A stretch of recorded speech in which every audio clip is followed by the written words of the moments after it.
ஆனா அந்த பொருள் வரத்து குறைவா இருந்தாலும் வரத்து அதிகமாக இருந்தாலும் வரத்து குறைவா இருந்தால் விலை ஏறும், வரத்து அதிகமாக இருந்தால் விலை குறையும். ஆனா ஒரு யோசனை பண்ணி பாருங்க, அது எவ்வளவு பொருள் நீங்க உணவு பொருள் சந்தைக்கு கொண்டு போனாலும் அழியுது இல்லை, வாங்குறாங்கல்ல, சாப்பிட்றாங்க, அது வாங்கி அந்த வெளியே விட்டு போறாங்களா? அப்ப நம்ம உணவு பொருள் பயன்படுது, பயன்படாமலாம் போகல, உற்பத்தி அதிகமா இல்லை, உற்பத்தியும் தேவையான அளவு திட்டமிடப்படாத நிறைய மேலை நாடுகள்ல உற்பத்தியும் தேவையும் திட்டமிடுறாங்க. திட்டமிட்டு தான் வேளாண்மை துறையாக இயங்குது. அந்த திட்டமிடல் இந்திய வேளாண்மை துறையிலே கிடையாது.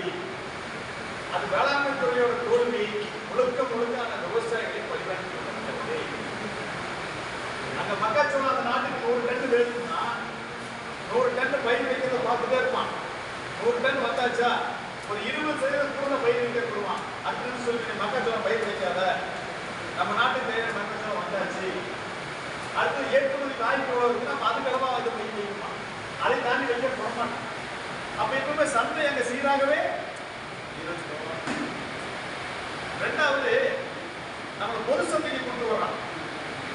பொது சந்தை கொண்டு வரும்போது நம்மளுக்கு கூடுதலா பலமும் இருக்குது, மிகப்பெரிய வீழ்ச்சியும் இருக்கு.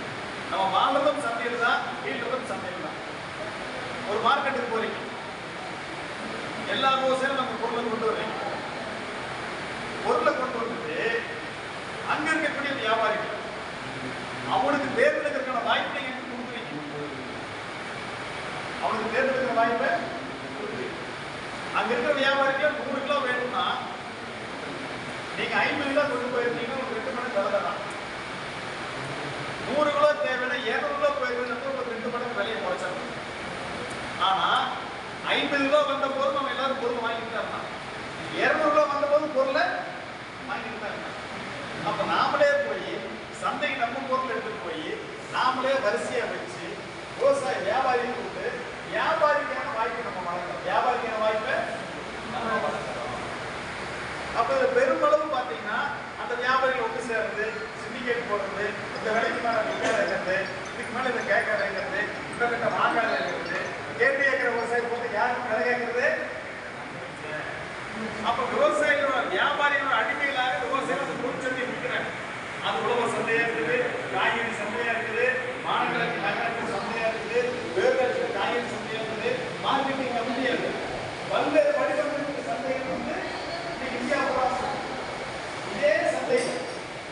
இந்த பொருள் நம்மால் காட்டியிருக்க தற்சார்பு பாதையில உன்னோட வாடிக்கையாளர் யாரு அப்படிங்கிறத நீ ஏற்பாடு பண்ணு, உன்னோட வாடிக்கையாளர் நீ தேர்ந்தெடு, அவங்களுக்கு தரமான பொருள் கொடு, அவங்களோட நேரடியா நீ தொடர்பு வச்சுக்க அப்படிங்கிற அந்த மாற்று சந்தை முறை. நீங்க அதை பார்த்து நம்ம அர்ப்பணி சொல்லியிருக்காரு, இயற்கை விவசாயம் செஞ்சுருக்காங்க. அவங்க பொருள் உற்பத்தி பண்றாங்க, அவையிலே மக்கள்கிட்ட சந்தை பண்றாங்க, அவையிலே விலை நிர்ணயம் பண்றாங்க. அவங்க 30 ரூபாய்க்கு விற்கிற தக்காளியும் சந்தையில் இருக்குது, 5 ரூபாய்க்கு விற்கிற தக்காளியும் சந்தையில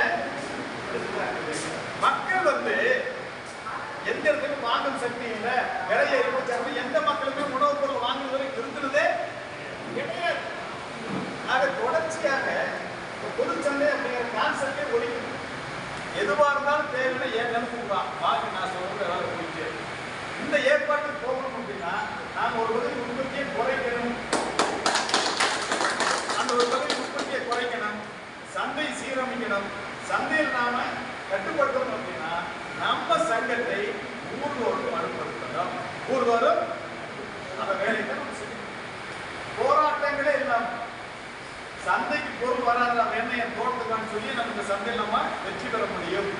சந்தையில ஒரு உதாரணம் சொல்றவங்களுக்கு இந்த செங்காந்தல் உணவு கேள்விப்பட்டிருக்கீங்களா?